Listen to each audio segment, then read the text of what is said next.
Welcome to Dev information. இன்றைக்கி நம்ம ஒரு ஜாப் வேக்கன்சி பற்றின டீட்டெயில்ஸ் தான் பார்க்க போகிறோம். வாங்க பார்க்கலாம். Central board of secondary education, அதாவது சிபிஎஸ்சிலேருந்து நமக்கு இந்த நோட்டிஃபிகேஷன் விட்டுருக்காங்க.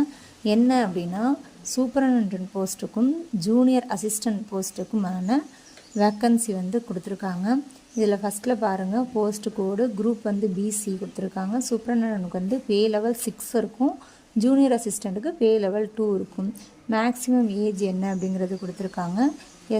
எஸ்சிக்கு எவ்வளோ வேக்கன்சி, எஸ்டிக்கு எவ்வளோ vacancy, OBC, economically weaker section, இந்த மாதிரி ஒவ்வொருத்தவங்களுக்கும் தனியாக எவ்வளோ வேக்கன்சிஸ் இருக்குது அப்படிங்கிறத கொடுத்துருக்காங்க. இங்கே பிடபிள்யூடிக்கு எவ்வளோ வேக்கன்சி இருக்குது அப்படிங்கிறத பற்றி கொடுத்துருக்காங்க. அப்படியே வந்தீங்கன்னா எப்போ நம்ம அப்ளை பண்ணலாம் அப்படின்னா, 2ஆம் தேதியிலேருந்து 31, லாஸ்ட் டேட் 31 ஜனவரி 2025 இது வரைக்கும் ஆன்லைனில் தான் இதுக்கு அப்ளிகன்ஸ் பண்ணணும். அப்படியே கீழே வந்தீங்கன்னா நெக்ஸ்ட் ஏஜ் ரிலாக்ஸேஷன் பற்றி சொல்லியிருக்காங்க.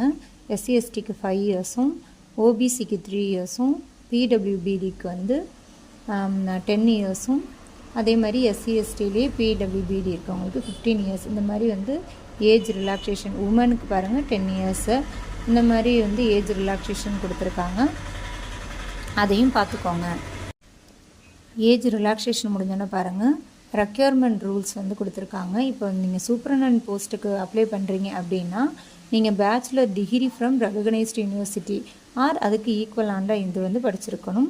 அதோட working knowledge of computer application such as Windows, MS office, handling a large of database, internet, இதெல்லாம் தெரிஞ்சிருக்கணும் அப்படின்னு சொல்லியிருக்காங்க. ஏஜ் 30 இயர்ஸ் அப்படின்னு கொடுத்துருக்காங்க. எக்ஸ்டென்ஷன் முன்னாடியே கொடுத்துருக்காங்க, பார்த்துக்கோங்க. அடுத்து மெத்தட் ஆஃப் ரெக்யர்மெண்ட் எப்படி எடுப்பாங்கன்னா, டயர் 1 டயர் 2ன்னு 2 டைப்பில் உங்களுக்கு எக்ஸாமினேஷன் இருக்கும். First tier 1 MCQ based preliminary screening examination. Tier 2 objective type OMR based இருக்கும் அண்டு டிஸ்கிரிப்டிவ் டைப்பும் இருக்கும். ரிட்டன் மெயின் எக்ஸாமினேஷன் அப்படின்னு சொல்லியிருக்காங்க. அதுக்கப்புறம் typing speed 35 VPM words per minute அப்படிங்கிறதும் கொடுத்துருக்காங்க இங்கிலீஷில். இதே நீங்கள் ஹிந்தியில் எழுதிருக்கீங்க அப்படின்னா 30 வேர்ட்ஸ் per minute இருக்கணும் அப்படிங்கிறதெல்லாம் கொடுத்துருக்காங்க. ஸோ இது எல்லாமே படிச்சுக்கோங்க. நெக்ஸ்ட் ஜூனியர் அசிஸ்டண்ட்டுக்கு என்னென்னா 12th class or equivalent qualification from recognised board or university கொடுத்துருக்காங்க. இதுக்கும் சேம் டைப்பிங் ஸ்பீடு தான் 35 வேர்ட்ஸ் per இங்கிலீஷ். இதே 30னா ஹிந்தியில் இருக்கணும். அடுத்து இதுக்கு மெத்தடாவது டயர் 1 ஒரு எக்ஸாம் தான், MCQ based preliminary screen examination and typing speed. இதை வச்சு தான் இந்த ஜூனியர் அசிஸ்டண்ட்டுக்கு செலக்ட் பண்ணுவாங்க. நெக்ஸ்ட்டு எக்ஸாமினேஷன் ஃபீஸ் பாருங்கள். Application fee 800 for each post அப்படின்னு கொடுத்துருக்காங்க. யாராருக்குன்னா அன்ரிசர்வ்டு ஓபிசி, இவிஇ, இடபிள்யூஎஸ்க்கு, எஸ்சிஎஸ்டி, பிடபிள்யூபிடிக்கு, எக்ஸ் சர்வீஸ்மேன், உமனுக்கெல்லாம் அமௌண்ட் இல்லை அப்படின்னு கொடுத்துருக்காங்க, நில்லுன்னு. அதுக்கப்புறம் மோட் ஆஃப் பேமெண்ட் பார்த்திங்கன்னா ஆன்லைன் மோட் அப்படிங்கிறதையும் கொடுத்துருக்காங்க. நீங்கள் ஆன்லைன் மோடில் தான் பேமெண்ட் பண்ணுற மாதிரி இருக்கும். எதுலன்னா debit card, RuPay, Visa, Master, அது மாதிரி எல்லாத்துலேயுமே பண்ணிக்கலாம். ஃபெயில் ஆணுச்சு அப்படின்னா, இன்கேஸ் ஃபெயில்டு ஆகிருக்கு அப்படின்னா, நீங்கள் திரும்பி லாகின் பண்ணி உங்களுடைய provisional registration number and password வச்சு நீங்கள் ரிப்பீட் ப்ராசஸ் பண்ணுங்கள் அப்படிங்கிறதையும் சொல்லியிருக்காங்க. நெக்ஸ்ட்டு இதோட அஃபிஷியல் வெப்சைட் கொடுத்துருக்காங்க பாருங்கள், cbse.government.in. இதில் போய்ட்டு நீங்கள் எல்லாமே தெரிஞ்சுக்கலாம், அப்ளை பண்ணிக்கவும் முடியும். நெக்ஸ்ட்டு சிலபஸ் கொடுத்துருக்காங்க. ஃபஸ்ட்டு டயர் 1க்கு சூப்பரண்டென்டென்ட்டுக்கு பார்ட் 1, பார்ட் 2, பார்ட் 3ன்னு கொடுத்துருக்காங்க பாருங்கள். பார்ட் 1ல் கரண்ட் அஃபேர்ஸ், ஜென்ரல் நாலேஜ் என்னென்ன இருக்குன்னு பார்த்துக்கோங்க. அடுத்தது part 2 general mental ability, general intelligence, logical reasoning and analytical ability. எல்லாத்துலேயுமே 30 கொஷின் இருக்கும். டோட்டல் மார்க் 90 மார்க் கொடுக்குறாங்க. Part 3 arithmetical and numerical ability, data interpretation, algebra, geometry, statistic எல்லாமே இருக்கும். Part 4 general English or general Hindi, இது 2 இருக்கும். இது 2ல் தான் எக்ஸாமும் நடக்கும். அடுத்து பார்ட் 5 கம்ப்யூட்டர் ப்ரொஃபெஷியன்சி. இது எல்லாத்துலேயுமே சேம் 30 கொஸ்டின் 90 மார்க் தான். அடுத்து டயர் 2ல் என்ன இருக்கும் அப்படின்னா, objective type OMR based and descriptive written exam, இது 2 இருக்கும்.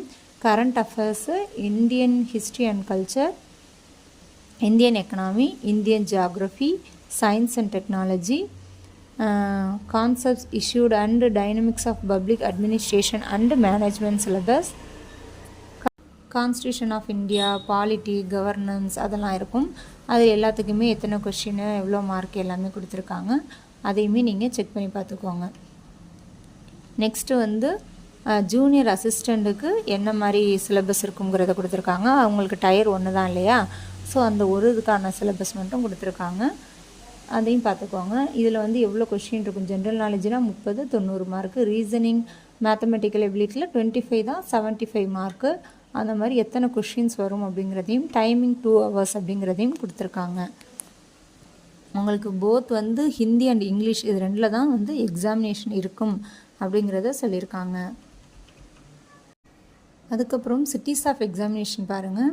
நம்மளுடைய தமிழ்நாட்டுக்கு வந்து சென்னை ஒரே ஒரு இடத்துல மட்டும்தான் இதற்கான எக்ஸாம் நடக்குது. இப்போ ஆந்திர பிரதேஷ்னா விஜயவாடா, இந்த மாதிரி என்னென்ன ஸ்டேட்டுக்கோ அது கொடுத்துருக்காங்க. நம்மளோட இதுக்கு வந்து சென்னையில் மட்டும்தான் இந்த எக்ஸாமினேஷன் நடக்குது. அடுத்து மார்க்கிங் ஸ்கீம் கொடுத்துருக்காங்க, எப்படி மார்க் வந்து அவங்க இது பண்ணுறாங்க அப்படின்னு. நெக்ஸ்ட்டு 12 பாருங்கள். இம்பார்ட்டன்ட் இன்ஸ்ட்ரக்ஷன் ஆஃப் கேண்டிடேட்ஸ், உங்கள் எழுத போகிற கேண்டிடேட்க்கு உள்ள இன்ஸ்ட்ரக்ஷன்லாம் கொடுத்துருக்காங்க. அதெல்லாம் படித்து பார்த்துக்கோங்க. Candidates are not allowed to carry instrument, geometry or pencil box அந்த மாதிரி. ஸோ இது எல்லாத்தையுமே படித்து பார்த்துக்கோங்க. அப்புறம் உங்கள்கிட்ட என்னென்ன இருக்கணும், candidates must bring the following documents on the day of the examination at the examination centre.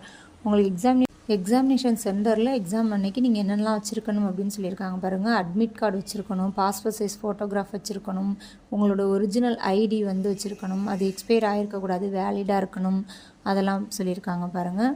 நீங்கள் வேறு ஒரு கேட்டகரியில் எதுக்கும் அப்ளை பண்ணியிருக்கீங்கன்னா அதுக்கான சர்டிஃபிகேட் அதெல்லாம் வச்சுருக்கணும். ஸோ இது எல்லாமே நீங்கள் வச்சுருக்கணும். ரஃப் ஒர்க்குக்கு அதே மாதிரி பேஜஸ் இருக்கும் அப்படிங்கிறதையும் சொல்லியிருக்காங்க. இதுக்கு கீழே அப்படியே ஜென்ரல் இன்ஸ்ட்ரக்ஷன், நீங்கள் என்னென்ன ஃபார்ம் அட்டாச் பண்ணணும், யாருக்கு என்னென்ன ஃபார்ம் வேணுமோ அதுக்கு ஏற்றபடி அவங்க டைட்டில்லே கொடுத்துருப்பாங்க. அந்த ஃபார்ம்லாம் பார்த்துக்கோங்க. பார்த்துட்டு நீங்கள் வந்து அதையும் அட்டாச் பண்ணி வைக்கிறாப்புல இருக்கும். அவ்வளோதான் ஃப்ரெண்ட்ஸ். இது வந்து ஒரு நல்ல ஆப்பர்ச்சுனிட்டி அப்படின்னே சொல்லலாம். நீங்கள் எக்ஸாம் நல்லபடியாக பண்ணி உங்கள் எல்லாருக்குமே ஜாப் கிடைக்க என்னுடைய வாழ்த்துக்கள். Thank you friends. This video sponsored by BuyMote mobile application.